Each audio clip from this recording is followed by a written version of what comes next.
Hello students, আমি Nitish sir জ্ঞানজ্যোতি coaching সেন্টারের পক্ষ থেকে তোমাদের প্রত্যেককে জানাই আরো একবার স্বাগত।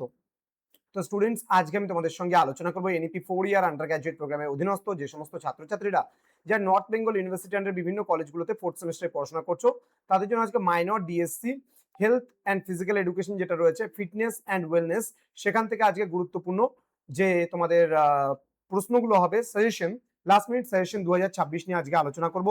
যারা এখনো আমাদের চ্যানেলটিকে সাবস্ক্রাইব করনি তারা অবশ্যই চ্যানেলটিকে সাবস্ক্রাইব করে পাশে থাকা বেল আইকন অল প্রেস করে দেবে, যাতে নেক্সট টাইম থেকে কোনো ভিডিও আপলোড করলে তার নোটিফিকেশন তুমি সবার আগে পেতে পারো। এছাড়া যারা ভাবছো যে অনলাইনে আমাদের ক্লাস জয়েন করবে, নোটস নেবে, তারা অবশ্যই যোগাযোগ করো আমাদের অফিসিয়াল নাম্বার 7076398606 নাম্বার অথবা 6295916282 নাম্বারে। তোমাদের টোটাল কোর্স ফি রয়েছে তোমাদের এই সাধ্যের মধ্যে জাস্ট 1199 রুপিস পুরো সেমিস্টার অল সাবজেক্টের কোর্স ফি। কিন্তু এই মুহূর্তে দাঁড়িয়ে আমরা মেজর কোর্সের জন্য নিচ্ছি 1199 এবং মাল্টিডিসিপ্লিনারি কোর্সের জন্য নিচ্ছি মাত্র 699 রুপিস অল সাবজেক্ট। তো দেরি না করে আজই যোগাযোগ করতে পারো আমাদের সঙ্গে এবং পরবর্তী সেমিস্টারের জন্য অ্যাডমিশন নিয়ে নিতে পারো। তো বিভাগ ক থেকে আজকে আমরা অতি সংক্ষিপ্ত উত্তরধর্মী প্রশ্ন 3 নম্বরে কি কি প্রশ্ন থাকবে তার মাত্র 20টা প্রশ্ন আমি দিয়েছি, লাস্ট মোমেন্টে এগুলো পড়ে যাবে, আসবেই। স্বাস্থ্যের সংজ্ঞা দাও। স্বাস্থ্যের মানসিক মাত্রা বলতে কি বোঝো? স্বাস্থ্য শিক্ষার দুটি মূল উদ্দেশ্য লেখো।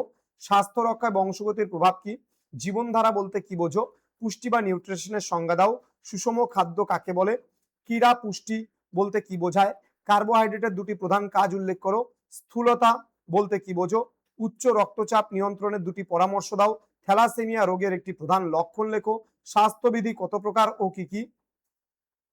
নেক্সট রয়েছে ব্যক্তিগত পরিচ্ছন্নতায় দাঁতের যত্নের গুরুত্ব লেখো। নেক্সট পরিবেশগত পরিচ্ছন্নতা বলতে কি বোঝো? শারীরিক সক্ষমতা বলতে কি বোঝো? ওয়েলনেস বা সুস্বাস্থ্য বলতে কি বোঝো?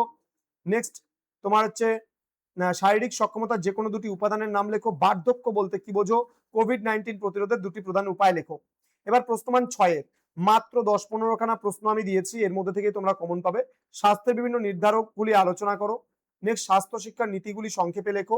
শারীরিক শিক্ষা ও ক্রীড়া ক্ষেত্রে স্বাস্থ্য শিক্ষার গুরুত্ব লেখো। আধুনিক ভারতে প্রধান স্বাস্থ্য সমস্যাগুলি সম্পর্কে লেখো।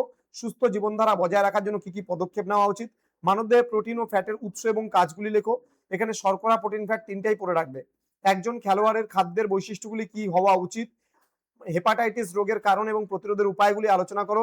ডেঙ্গু জ্বর প্রতিরোধের জন্য পরিবেশগত পরিচ্ছন্নতা কিভাবে সাহায্য করে? ডায়াবেটিস নিয়ন্ত্রণে নিয়মিত ব্যায়ামের ভূমিকা লেখো। শিক্ষা প্রতিষ্ঠানে স্বাস্থ্যবিধি রক্ষার উপায়গুলি লেখো। দেন শারীরিক সক্ষমতা ও ফিটনেসকে প্রভাবিতকারী উপাদানগুলি আলোচনা করো। শারীরিক ক্রিয়াকলাপের সাথে ওয়েলনেসের সম্পর্ক ব্যাখ্যা করো। বার্ধক্যে সুস্থ থাকার জন্য শারীরিক অনুশীলনের গুরুত্ব লেখো। ভিটামিন ও খনিজ লবণের অভাবজনিত দুটি করে রোগের নাম উল্লেখ করো। এবার চলে আসবো আমরা প্রশ্নমান 12-র জন্য গুরুত্বপূর্ণ প্রশ্নগুলোকে নিয়ে। কি বলছে? স্বাস্থ্যের সংজ্ঞা দাও। স্বাস্থ্যের বিভিন্ন মাত্রাগুলি বিস্তারিত আলোচনা করো। স্বাস্থ্য শিক্ষা কাকে বলে? স্বাস্থ্য শিক্ষার লক্ষ্য, উদ্দেশ্য এবং গুরুত্ব বিস্তারিত আলোচনা করো। নেক্সট সুষম খাদ্য কি? মানবদেহে বিভিন্ন পুষ্টি উপাদানের ভূমিকা, প্রয়োজনীয়তা আলোচনা করো। দৈহিক ক্যালোরি গ্রহণ ব্যয়ের ভারসাম্য কিভাবে বজায় রাখা যায় তা বুঝিয়ে লেখো। আধুনিক জীবনযাত্রায় রোগ সৃষ্টি হিসাবে স্থূলতা, উচ্চ রক্তচাপ এবং ডায়াবেটিসের কারণ, প্রতিকার এবং প্রতিরোধ সম্পর্কে আলোচনা করো। ব্যক্তিগত স্বাস্থ্যবিধি বলতে কি বোঝো? ত্বক, চোখ এবং দাঁতের যত্নে আমাদের কি কি করণীয়? নেক্সট রয়েছে শারীরিক সক্ষমতা এবং ওয়েলনেস মানে সুস্বাস্থ্যের সংজ্ঞা দাও। এদের উপাদানগুলি সম্পর্কে বিস্তারিত আলোচনা করো। বার্ধক্যজনিত শারীরিক সমস্যাগুলি কি কি? বার্ধক্যকালে নিয়মিত শরীরচর্চার প্রয়োজনীয়তা এবং সুফলগুলি আলোচনা করো। নেক্সট কোভিড-19 মহামারীর প্রেক্ষাপটে ভারতের স্বাস্থ্য সচেতনতা এবং স্বাস্থ্য শিক্ষার প্রয়োজনীয়তা আলোচনা করো।